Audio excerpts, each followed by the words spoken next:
Hola jóvenes, bienvenidos a este nuevo año escolar 2021. Espero que se encuentren muy bien. Les habla el profesor Sosimo Díaz, profesor de contabilidad. El tema que estaremos viendo en el día de hoy es la introducción a la contabilidad para 10º grado. Pasemos a la pantalla para el desarrollo del mismo. Entre los implementos más importantes que debemos tener, un cuaderno, un bolígrafo, un lápiz, una regla y una calculadora para cálculos futuros. ¿Con qué objetivos se realiza la contabilidad? Como ya sabes, la contabilidad es una ciencia que se encarga de estudiar, medir, registrar y controlar todo el patrimonio y movimiento que se dan en una compañía. Sin embargo, podríamos desglosar en dos los objetivos de la contabilidad. El objetivo general.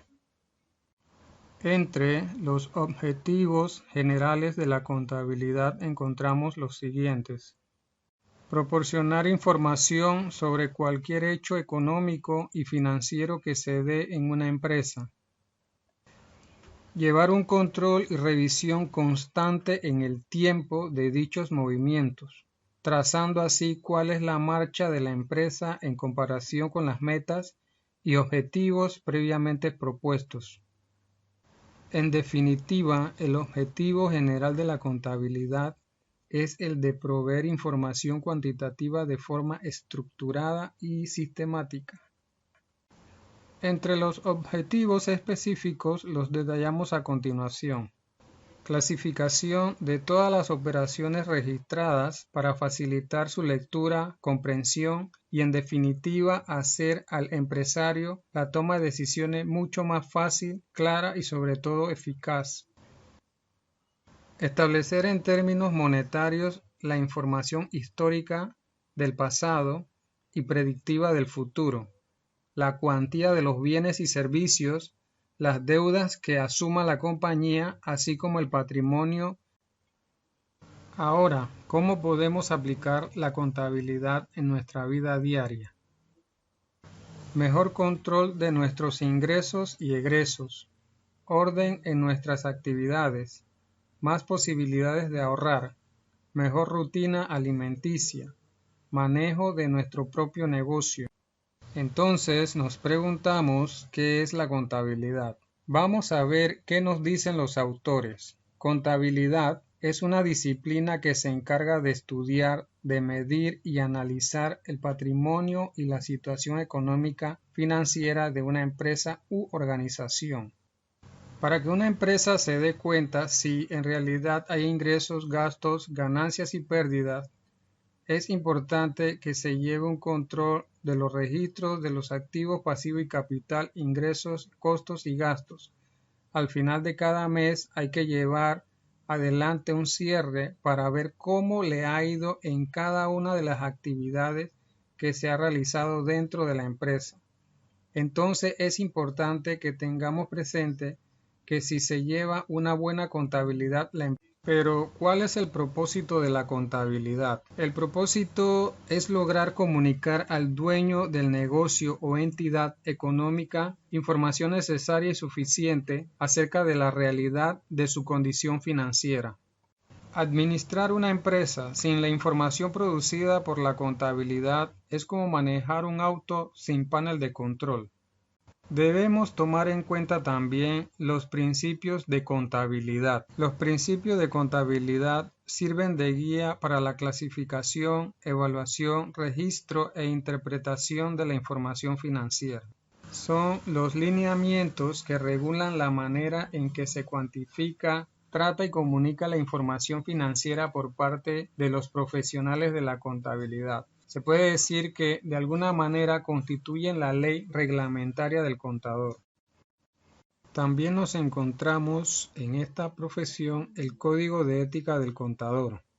El decreto número 26 de 17 de mayo de 1984, por el cual se aprueba el Código de Ética Profesional para los contadores públicos autorizados, nos dice que tiene que ser una persona íntegra, honesta, sincera, recta, para poder hacer el trabajo de contabilidad. En la misma se indica que son actos de la profesión todos los servicios en que el contador público autorizado dé fe pública sobre la información financiera producida y presentada por una persona o entidad como producto de sus transacciones o hechos económicos desarrollados, tanto en el sector.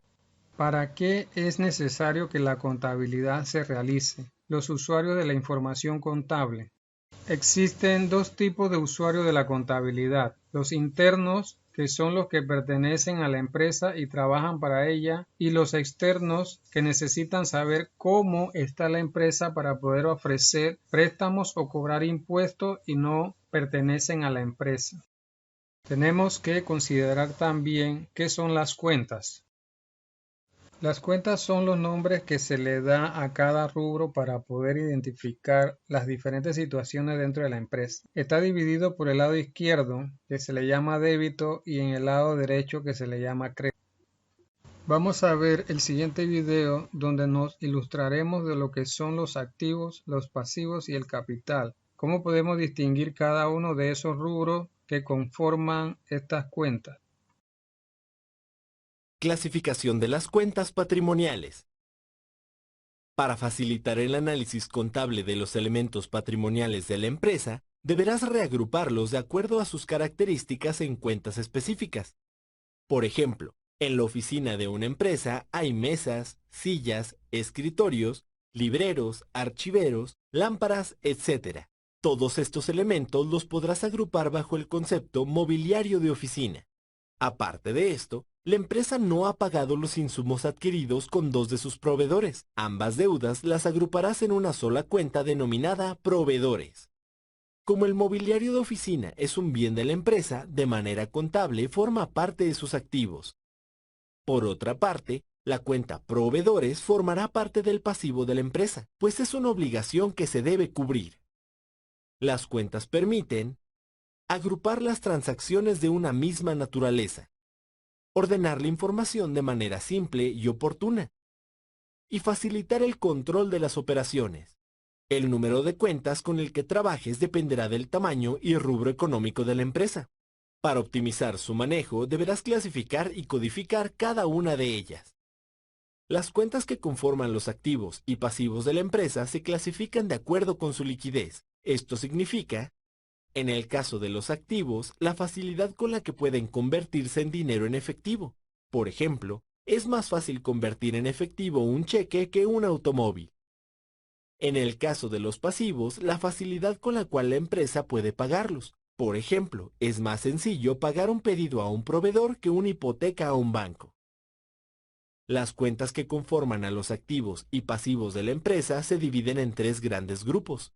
Circulante: puede venderse, pagarse en un plazo menor a un año. Fijo: puede venderse, pagarse en un plazo mayor a un año. Diferido: se puede vender, pagar a plazos. Otros son las cuentas que no coinciden con ninguna de las clasificaciones anteriores. Por otra parte, las cuentas del capital contable se clasifican en capital contribuido, el cual se conforma por las aportaciones de los dueños y donaciones recibidas por otras entidades, y capital ganado, el cual lo conforman las ganancias o pérdidas acumuladas, así como las registradas en el periodo analizado. Esta clasificación te permitirá codificar las cuentas patrimoniales de la empresa de acuerdo con su liquidez en grupos, subgrupos, cuentas y subcuentas.